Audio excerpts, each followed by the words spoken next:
What is up, guys? Thank you for checking out another Guido Stackin video. And I got an experience today. Let me tell you. I've been doing this for a long time, and I get asked all the time, pretty much since I started giving advice about precious metals, whether or not you should go to a pawn shop. Well, my answer's always been no. Don't bother, waste of time, so on and so forth. You know, when they do have things, or they're gonna overcharge you and whatever.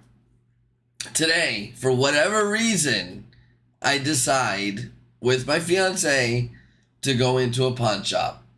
And I just so happen to ask them if they have any coins. And the initial answer was no, which I figured. Most of pawn shops will buy coins and immediately melt them. They'll buy them for dirt cheap, under melt, and then melt them and get them out of their store, and that's pretty much it. The majority of them don't want to deal with coins at all. So for some reason, we just decided to go in there. I kind of wanted to look at guitars, which I need to stop doing that as well. But I said, you know what? Let me just give it a shot and see what happens. Now, this is not going to happen every time, and let's be honest, you're still most likely going to waste a lot of time trying to find deals at pawn shops when it comes to coins. But I was blown away, even though it's not like a huge deal, guys. It's just 10 years of doing this, and I just don't believe that this actually happened. So I really wanted to share the experience with you guys, because I'm just still kind of blown away by the whole thing. So we go in the coin shop, and I ask if they have any coins. And like I said, the initial guy says, we do not. Then, which seemed like possibly the owner or maybe the manager, who knows, comes up and says, actually, I have a couple. First thing he pulls out is this silver eagle, and it's in a nasty flip. I can't tell exactly what it is. I didn't ask to look at it or anything. He says, I have one of these, and then he pulls out a stack of brown Ikes, which are Eisenhower dollars in the brown box, which are 40% silver, and a lot of times pretty ugly. They get hazy and milky, and they're really not desirable coins whatsoever. There's very little silver content in them. Probably maybe $8 to $10 worth of silver. They're just not really something you would want a lot of, right? And then he pulls out a bag of dimes, silver dimes, which just just by looking, I saw were not all silver dimes. I saw a couple of them with copper rims, and just at a glance, I saw that not all of them were silver. And the pricing has not come up yet at this point. So he's just pulling out what he has, and that was the extent. So I asked him, how much do you want? And I even said, how much do you want for the silver eagle? So he knew it was silver, unless I just told him it was silver. He had no clue. And he says $10. So at that point, any normal person that is in this industry, that is a stacker, that has experience, is going to think there's no way that that is a real silver eagle. No way, no how. I didn't get excited. It's only one. I'm not going to get excited. But, you know, out of curiosity, I had no intention of buying the Ikes. But at this point, what is he going to sell them for? At a certain price, even Ikes that are completely messed up and cloudy might be worth buying, being a dealer. So I asked them, and he said $15, which is way too much money for what they look like. They were really beat up, and nobody wants them. The liquidity on them is not very good. There's a million of them in existence, and pretty much most coin shops are all competing to get rid of them. So it's just not what I really wanted to buy, especially not at $15. What I did do is go through them to make sure there's no 73s. 73s are a little bit better, but even still, they would probably have to be in a good, decent shape.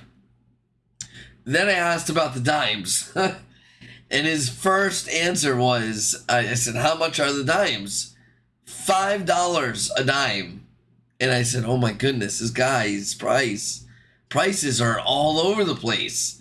So at this point, I'm like, 100% this Silver Eagle's fake. And, you know, this guy has zero clue about coins whatsoever.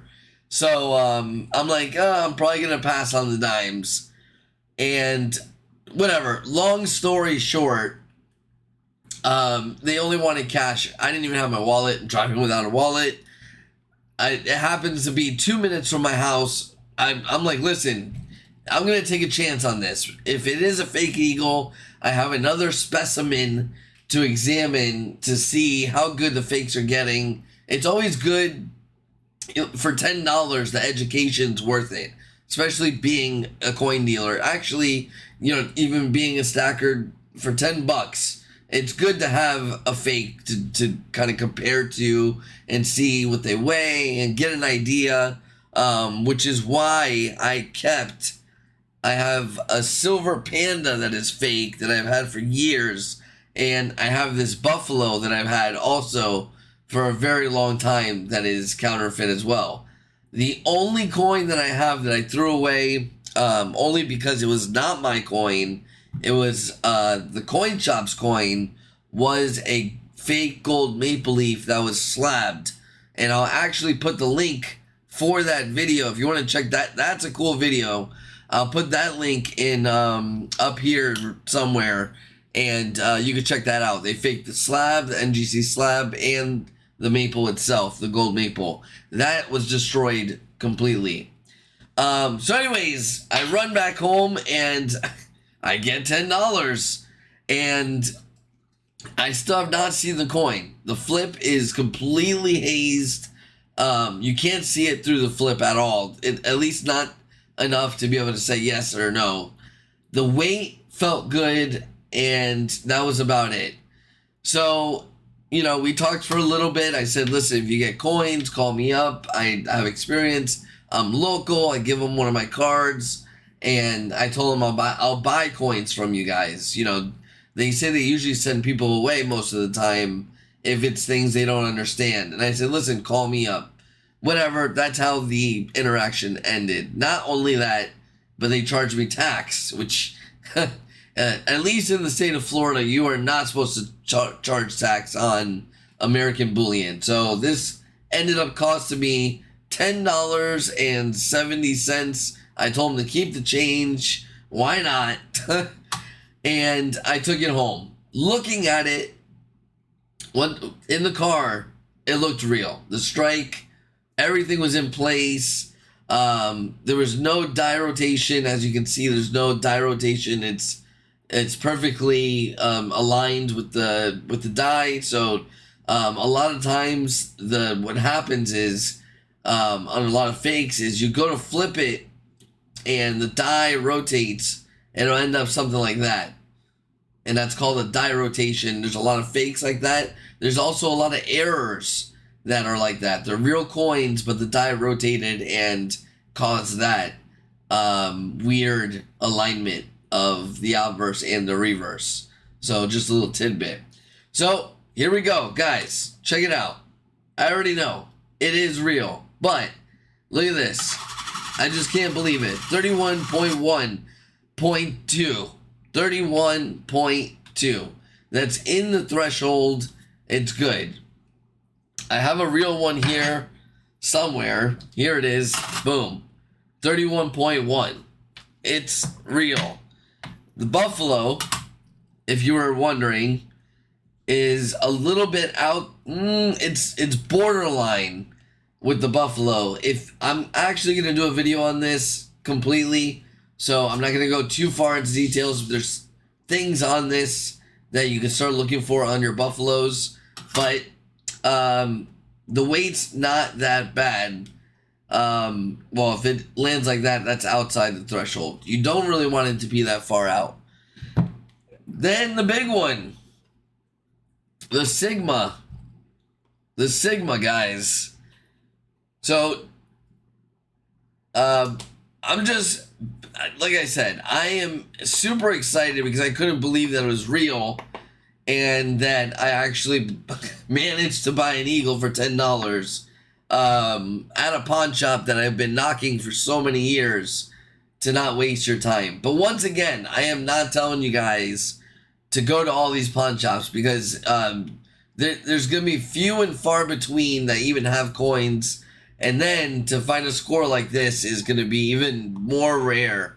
Just the story itself got me really excited and really wanted to share it with you guys. But listen, the upside is if there is coin shops that, or I'm sorry, pawn shops that you can stop in really quickly and just kind of give it a glimpse, check out their coins and get out.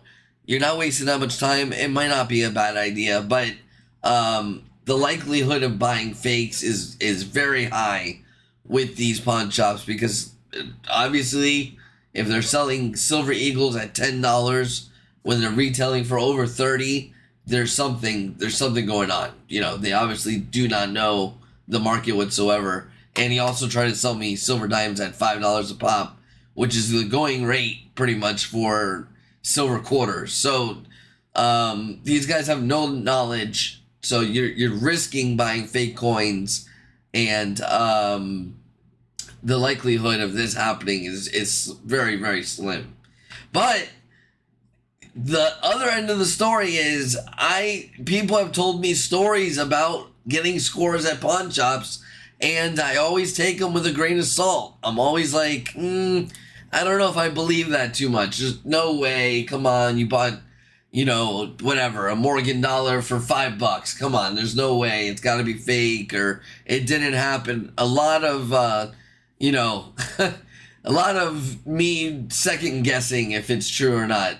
But now, a lot of those stories might have actually been true. So I apologize to anyone that's told me a story about a pawn shop and has scored, because here's my first one and it's pretty exciting and I wanted to vlog about it. So anyways, let me know if you have ever scored at a pawn shop. Let me know if you think it's worth it. Anyways, I'm just really excited about it. Check out the pinky ring. That's for sale if you want to buy it. It looks good on me though, not gonna lie. You know, goes with the whole Guido thing.